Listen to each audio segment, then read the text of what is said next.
केबिनच्या बाहेर तिला भेटायला आलेले डॉक्टर कार्तिक या दोघांना असं एकत्र बघून केबिन बाहेरच थांबले. 2 मिनिटं थांबून ते तिथून रागात निघून गेले. तर नमस्कार, मी आहे ऑथर संगीता आणि तुम्ही ऐकत आहात माझी दीर्घकथा साथ दे तुम्हाला. तर याचे आत्तापर्यंत आपण 7 भाग ऐकलेले आहेत. आजचा हा 8वा भाग, जिथे डॉक्टर कार्तिक मिताली आणि अजिंक्यला त्यांच्या मुलाला एकत्र केबिनमध्ये जवळ बसलेले असे एकत्र पाहतात आणि त्यांना त्या गोष्टीचा राग येतो आणि ते मितालीला न भेटताच तिच्या केबिनच्या बाहेरून निघून जातात. तर तुम्ही चॅनलवर नवीन असाल तर आपल्या चॅनलला सबस्क्राईब करा, तरच तुम्हाला गोष्टीचे पुढचे भाग पटकन त्याचं नोटिफिकेशन येणार आहे आणि तुम्हाला तो भाग ऐकायला मिळणार आहे. तर आजचा हा पुढचा भाग, साथ दे तुम्हाला, भाग 8वा. अजिंक्य प्लीज, कोणीतरी येईल. मिताली त्याच्यापासून बाजूला झाली. बोलून मग बोलू ना आपल्याबद्दल आपल्या घरी, अजिंक्य म्हणाला. हो, तू बोल, मग मीही सांगते आईबाबांना. ठीक आहे, आज संध्याकाळी बोलतो मी, चल बाय. अजिंक्य मग तिच्या केबिनमधून बाहेर पडला. तो मितालीला भेटायला हॉस्पिटलमध्ये वरचेवर येत असायचा, पण कधी त्याच्या बाबांना जाऊन भेटत नसे. आज पहिल्यांदाच डॉक्टर कार्तिक आणि अजिंक्यला मितालीसोबत बघितले. याचा अर्थ अजिंक्य वरचेवर मितालीकडे येत असणार असा विचार डॉक्टर करत होते. मितेश आज लॅपटॉपसमोर बसला होता. त्याच्या पुस्तक प्रकाशनाचे फोटो, काही कार्यक्रमाचे फोटो, त्याचा लाईव्ह शो, असं बरंच काही तो बघत बसला होता. पुन्हा तो सगळे फोटो बघत होता. त्याचे स्वतःचे फोटो तो झूम करून बघत होता.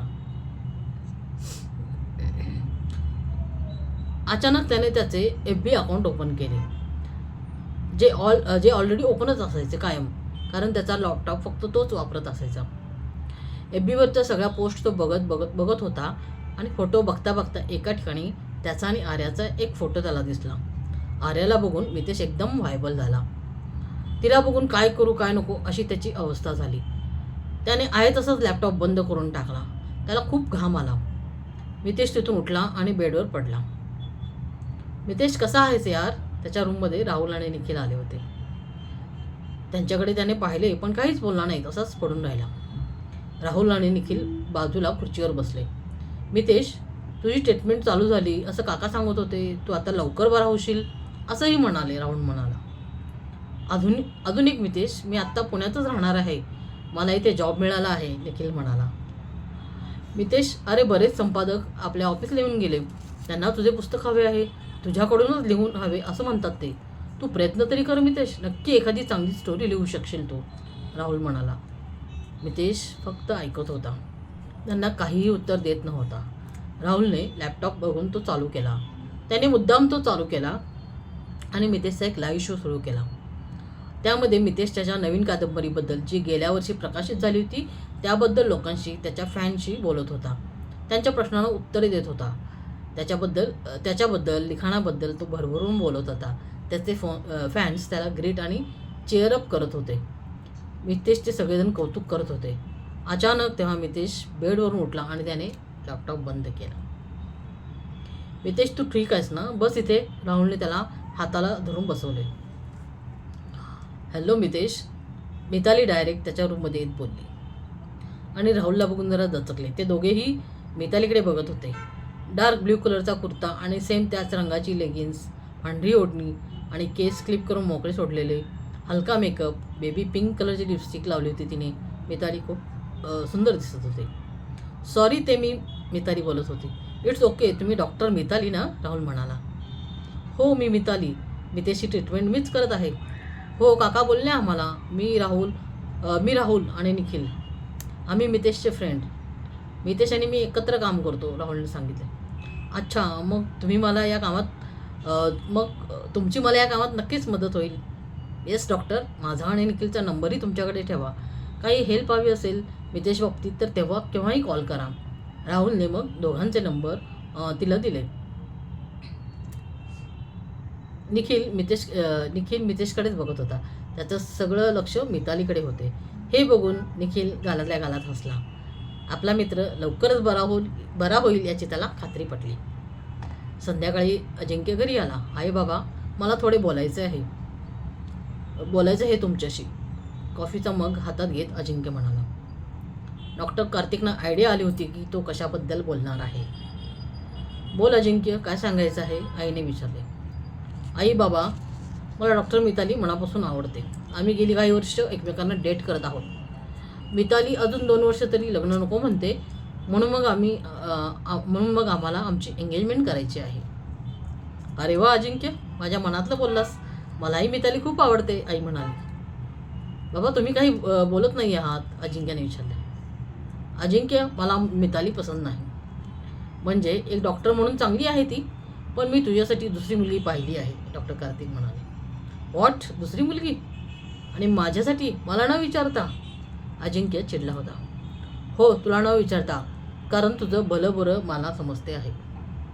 बाबा, मिताली पण डॉक्टर आहे तुमच्यासोबत, नंतर तीही हॉस्पिटल सांभाळेल.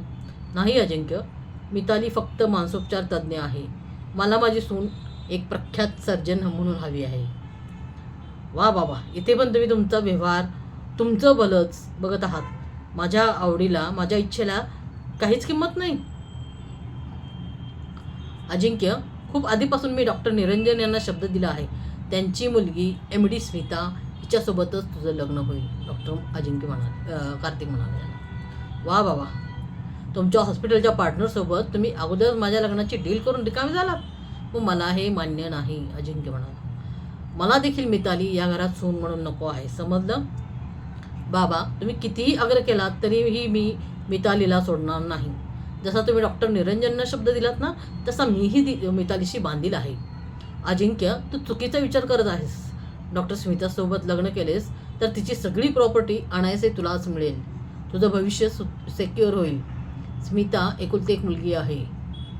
मला स्मिताच्या प्रॉपर्टीमध्ये काडीचाही इंटरेस्ट नाही आहे. मी जितके कमवतो ना, त्यात खुश आहे मी. अजिंक्य, आता तुला माझे बोलणे पटणार नाही कदाचित, पण एक वेळ अशी येईल की मी बरोबर बोलत होतो याची तुला जाणीव होईल. मार्क माय वर्ड्स, त्याचे डॉक्टर कार्तिक म्हणाले. बाबा, माझ्या लग्नाचा विषय पुन्हा नको. मला माझा निर्णय घेता येतो. अजिंक्य, त्या स्मिताला तू आवडतोस, ती लग्नाला तयार आहे तुझ्याशी. मला अजिबात हे मान्य नाही. माझ्या आयुष्यात मितालीशिवाय दुसरं कोणी असू शकत नाही. अजिंक्य इतकं बोलून रागात तिथून बाहेर पडला. अजिंक्य एका रेस्टो बारमध्ये गेला. तिथे जाऊन त्याने विस्की ऑर्डर केली. त्याला हेच समजेना की त्याचे बाबा असं का वागतायत. तो जे काही ठरवत असे अगदी त्याच्या विरुद्ध ते बोलत असत. त्याला मेडिकलमध्ये इंटरेस्ट नव्हता, तेव्हाही त्याला खूप बोलले होते. आता मितालीशी लग्न करायचे हे सांगितलं तर त्यांचे काहीतरी वेगळेच. मी त्यांचा मुलगा आहे की नाही का असे माझ्याशी ते शत्रू असल्यासारखे वागत असतात. एकतर बोलत नाहीत, मन मोकळे काही सांगत नाहीत. काही काम असेल तर बोलणार, नाहीतर बोलतही नाहीत. अजिंक्य घरात असूनही त्यांच्या लेखी नसल्यात जमा असायचा. हाच विचार करत अजिंक्य ड्रिंक करत बसला होता. मिताली इकडे घरी अजिंक्यच्या कॉलची वाट बघत होती. त्याने त्याच्या घरी सांगितले की ती त्यानंतर तिच्या आईबाबांशी बोलणार होती. रात्रीचे 8 वाजून गेले होते तरी अजिंक्यचा कॉल आला नाही. तो असं कधी करत नाही. रोज रात्री एक तरी कॉल तिला करत असे. मितालीला आता त्याची काळजी वाटू लागली. तिनेच मग त्याला कॉल लावला. हॅलो अजू, कुठे आहेस तू आणि मला कॉल का नाही केलास? मला काहीच समजत नाही, काय करू मी? म्हणजे असं का बोलत आहेस तू अजू? तू ठीक आहेस ना? नाही आहे ठीक मी. अजिंक्य, आता कुठे आहेस तू? मी येते तुला भेटायला. तो असं विचित्र बोलत होता. सो मितालीला टेन्शन आले होते. अजिंक्यही तिला मिस करत होता. त्याने मग तिला तो जिथे होता तिथला पत्ता तिला सेंड केला. 10 मिनिटात मिताली कॅबने त्या रेस्टो बाहेर आली. तिने अजिंक्यला कॉल करून बाहेर बोलावून घेतले. अजिंक्य बाहेर आला. त्याच्या कारमध्ये दोघे बसले. मितालीने कार ड्राईव्ह केली आणि ते एका ठिकाणी थांबले. अजिंक्य, काय झालंय आणि तू असा इथे ड्रिंक करत का बसला होतास? मग काय करू सांग? तुझ्याबद्दल घरी सांगितले तर बाबांनी माझं लग्न ऑलरेडी त्या डॉक्टर निरंजनच्या मुलीची ठरवून मोकळे झालेत. मला विचारायची तस्तीसुद्धा घेतली नाही त्यांनी. अजू, अरे ठरवले म्हणजे काही सर तुझ्यावर जबरदस्ती तर करणार नाहीत ना? मिताली, ती स्मिता MD आहे, एकुलती एक आहे, म्हणून बाबांनी मला न विचारता निर्णय घेतला. असंही त्यांच्या नजरेत मी एक नालायक मुलगा आहे. असं काही नाही अजिंक्य, तू नको तो विचार करू नकोस. असंच आहे मी. मला तुझ्याशिवाय दुसरं कोणी समजून घेत नाही. आई बाबांच्या शब्दापुढे नाही जात आणि मी गेलो तर ते असे वागतात माझ्याशी की जसे की मी त्यांचा सावत्रच मुलगा आहे जणू. अजिंक्य, अरे अडचण आली म्हणून हे असं ड्रिंक करून तू प्रश्नाचं उत्तर शोधणार आहेस का? आणि मी आहे ना तुझ्यासोबत. मिताली, जर मी माझे घर सोडले तर तू माझ्याशी लग्न करशील ना? अजिंक्य, मी तुझ्याशीच लग्न करेन, पण असं त्यासाठी तुला तुझ्या आईवडिलांपासून मी तोडणार नाही. मिताली, तुला काय वाटते माझे आई बाबा आपल्या लग्नाला तयार होतील? इम्पॉसिबल आहे ते. बाबांनी एकदा ठरवले की ठरवले. एक तर त्यांचे ऐकावेच लागणार, नाहीतर घर सोडावे लागणार. अजिंक्य, आपण यातून काहीतरी मार्ग काढू, तू टेन्शन नको घेऊस. मिताली, तुझ्या म्हणण्यानुसार जर आपण वाट बघत बसलो तर आपल्या हातात काहीच येणार नाही. अजिंक्य, पण एकदा प्रयत्न तर करून बघू आपण. काय करायचं ते सांग. प्रयत्न म्हणजे? अजिंक्य, आपण दोघे सरांशी बोलून बघू. मी बोलते. मिताली, तुला काय वाटते? तू बोललीस आणि बाबांनी तुझं ऐकले. इतके सोपे नाही ते तुझा अपमान करायलाही मागे पुढे पाहणार नाहीत. अजिंक्य, सगळं काही तूच कसे काय ठरवतोस? सर मला एक चांगली डॉक्टर म्हणून ओळखतात, रिस्पेक्टही देतात. मिताली, हे फक्त हॉस्पिटलमध्ये. बाहेर बाबा तुला समोर उभं नाही करून घेणार. मी त्यांना चांगलं ओळखतो. ठीक आहे, तू आता शांत हो अजू. मिताली त्याचा चेहरा आपल्या ओंधळीत पकडत म्हणाली. मी लग्न करेन तर फक्त तुझ्याशीच. अजिंक्य तिच्या नजरेत बघत म्हणाला. अलगद त्याने तिचे ओठ आपल्या ओठात घेतले. हळुवारपणे तो तिला किस करत राहिला. मिताली त्याला घट्ट मिठीत घेऊन बसली होती. त्याच्या केसांमधून ती हात फिरवत होती. अजिंक्य, निघूया का आपण? आता लेट झाला आहे, तिने विचारले. नको जाऊस ना Mitali, I miss you lot. Miss you too Aju, पण आता घरी तर जावे लागणार. चल. मिताली त्याच्यापासून बाजूला झाली. अजिंक्यने तिला आपल्या कारने घरी सोडले. मितालीला झोप लागत नव्हती. अजिंक्य जे बोलला ते डोक्यातून जात नव्हते.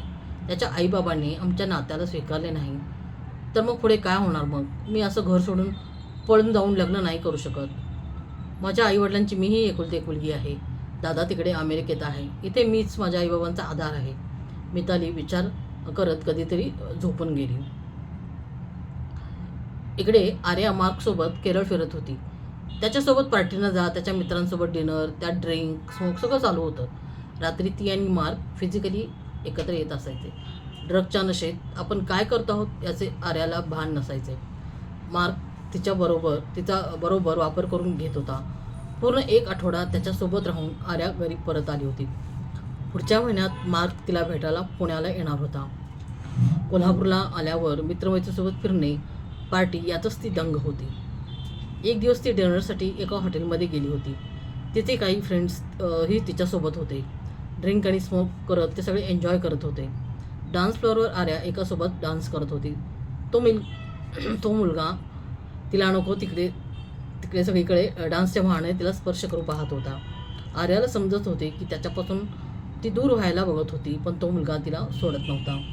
आर्याने मग त्याला एक खिसका देऊन आपला हात त्याच्या हातातून काढून घेतला आणि तिथून बाजूला गेली.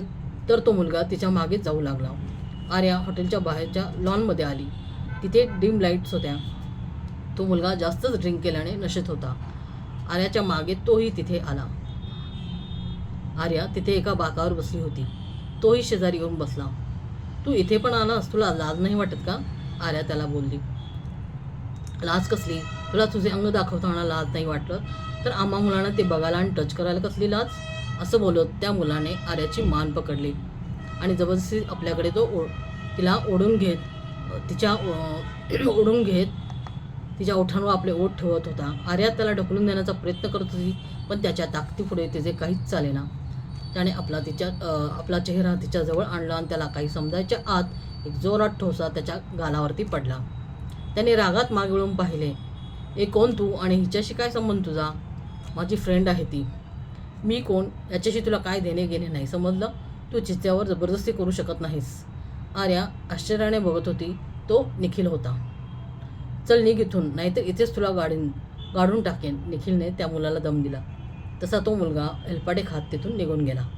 थँक्यू निखिल, आर्या म्हणाली. आर्या, तुझ्या जागी कोणीही दुसरी मुलगी असती तरीही मी तिला वाचवले असते. अजूनही वेळ गेलेली नाहीये, सावर स्वतःला. इतकं बोलून निखिल तिथून निघून गेला. आर्या त्याला बघत 2 मिनिटं तिथेच थांबली. हा सावर अजूनही असं का म्हणाला? याला काय म्हणायचे होते? आर्या विचार करत होती. आज आपण इथेच थांबत आहोत. याच्या पुढील भाग ऐकण्यासाठी तुम्ही आपल्या चॅनलला नक्की सबस्क्राईब करा आणि ही कथा आवडली असेल तरच पुढे लाईक आणि कमेंट्स करा. धन्यवाद.